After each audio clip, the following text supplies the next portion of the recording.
أعوذ بالله من الشيطان الرجيم.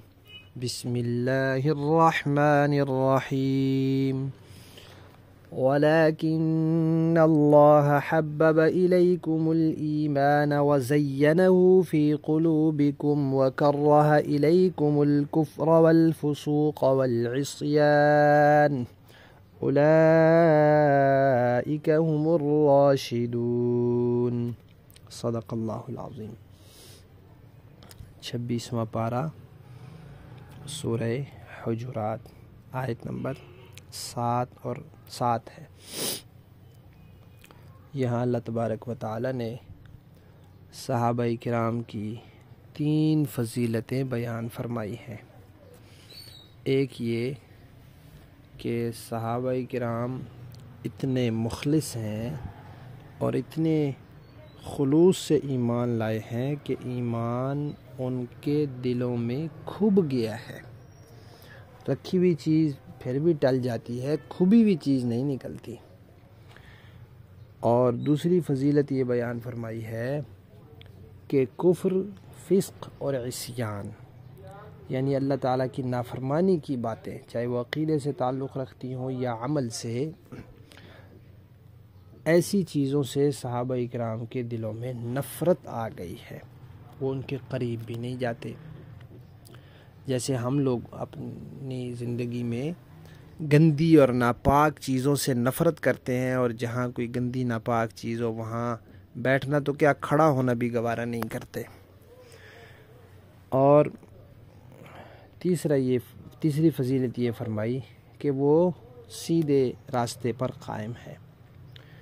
تو صحابہ کرام کے یہ قرآنی فضائل ہمیں بتا رہے ہیں کہ صحابہ جتنے بھی ہیں، جو بھی صحابی ہیں، یعنی ایمان کی حالت میں نبی کریم صلی اللہ علیہ وسلم کی مجلس میں حاضری ہو گئی اور پھر ایمان کی حالت میں ہی دنیا سے جانا ہوا، تو بس وہ صحابی ہیں اور ان کے دلوں میں ایمان کھب گیا ہے. اب اگر کوئی کہتا ہے کہ ان کے دلوں میں ایمان نہیں تھا یا نہیں رہا تو وہ قرآن پاک کی اس آیت کا منکر ہے. اسی طرح صحابہ کو برائی سے، گناہ سے نفرت ہو گئی تھی. کوئی اگر کہتا ہے کہ وہ تو ایسے کام بھی کرتے تھے تو وہ قرآن کی اس آیت کے خلاف کہہ رہا ہے. اسی طرح صحابہ سیدھے راستے پر تھے. اگر کوئی کہے کہ نہیں انہوں نے یہ کام غلط کیا، یہ غلط کیا، یہ قرآن و شریعت کے خلاف کیا، تو وہ غلط کہتا ہے.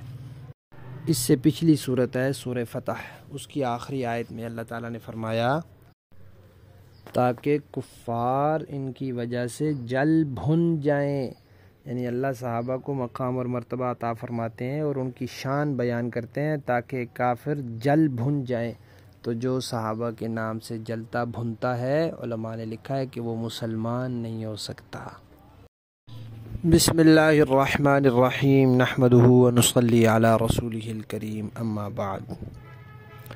نبی کریم صلی اللہ علیہ وسلم کا ارشاد ہے کہ یہ دنیا ایمان والے کے لیے جیل ہے، جیل، قید خانہ ہے، اور اس کے لیے قحط ہے.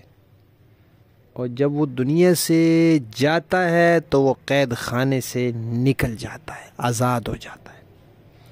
اور ایک دوسری روایت میں فرمایا کہ دنیا ایمان والے کے لیے قید خانہ ہے اور کافر کے لیے تو جیسے جنت ہوتی ہے، بڑا کوئی باغ ہوتا ہے، ایسے ہے.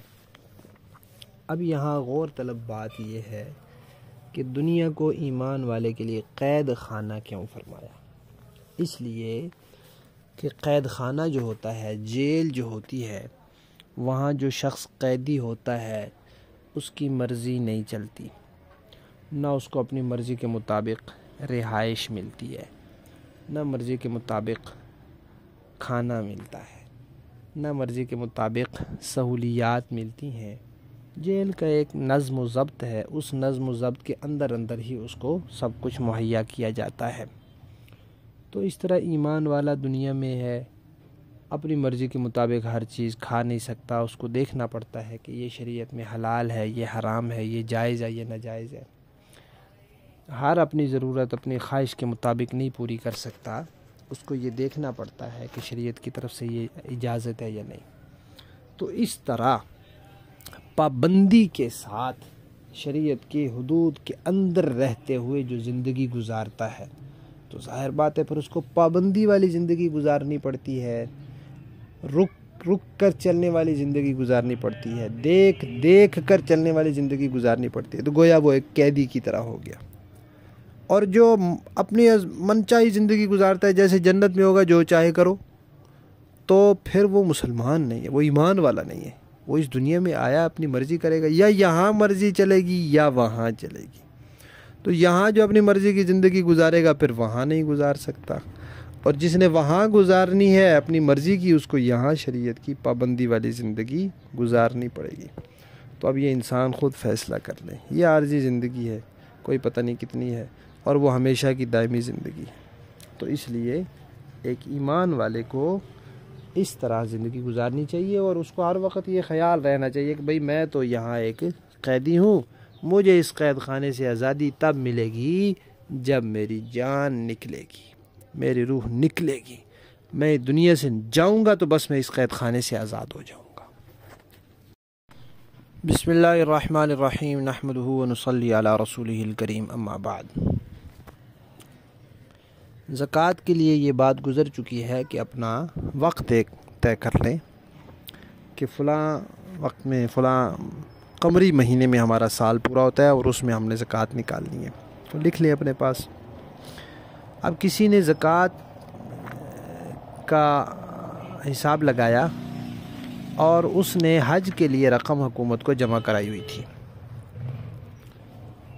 اب حکومت کو رقم جمع کرا چکا ہے اور اس کا زکوٰۃ کا سال پورا ہو گیا، وہ حساب کر رہا ہے، تو جمع شدہ رقم میں جتنی رقم خرچ ہو جاتی ہے، آمد و رفت کا کرایہ وغیرہ سب، وہ تو نکال دے گا، اور جو رقم اس کو واپس ملتی ہے، کبھی ایسے ہوتا ہے کہ وہاں رقم مل جاتی ہے اس کو خرچ کے لیے، کبھی ایسے ہوتا ہے کہ وہ واپسی پر رقم کچھ دے دیتے ہیں کہ یہ اتنے بچت ہو گئی ہے، یا اتنی رعایت ہو گئی ہے، یا اتنی حکومت نے اس میں اپنی طرف سے ڈال دی ہے، جو بھی، تو جو رقم اس کو وہاں خرچ کے لیے ملنی ہے یا یہاں جو واپسی پر ملنی ہے وہ اس کے مال میں شامل ہے، لہذا اتنی رقم کی پھر یہ زکوٰۃ نکالے گا۔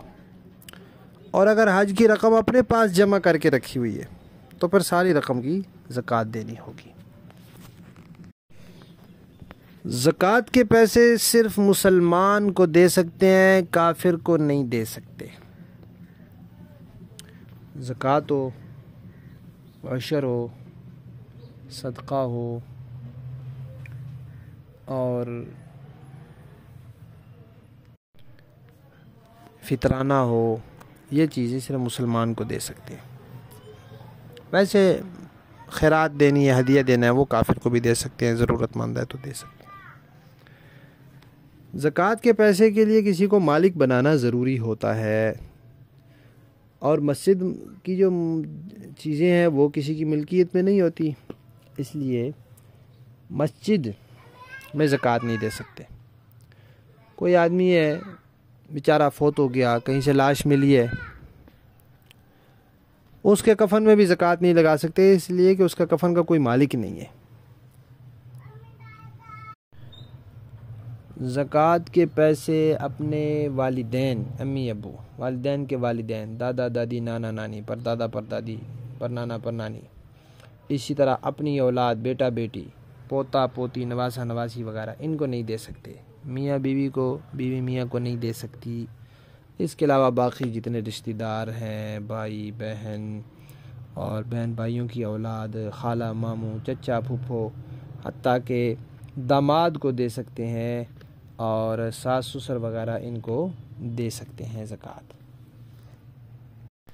رضاعی والدین کو زکوٰۃ دی جا سکتی ہے، کسی کے رضاعی والدہ ہے اس کو دے سکتے ہیں زکوٰۃ۔ اپنے گھریلو جو ملازم ہوتے ہیں ان کو بھی دی جا سکتی ہے، لیکن تنخواہ میں نہیں دی جا سکتی، تنخواہ سے زائد ان کو دے، اور اس زائد دینے کی وجہ سے پھر ان سے کوئی اضافی کام نہ لے، یعنی یہ اجرت میں نہیں دی جا سکتی، بس ویسے دے دے تو وہ ٹھیک ہے، لیکن کام زیادہ لیں یا تنخواہ میں دیں وہ ٹھیک نہیں۔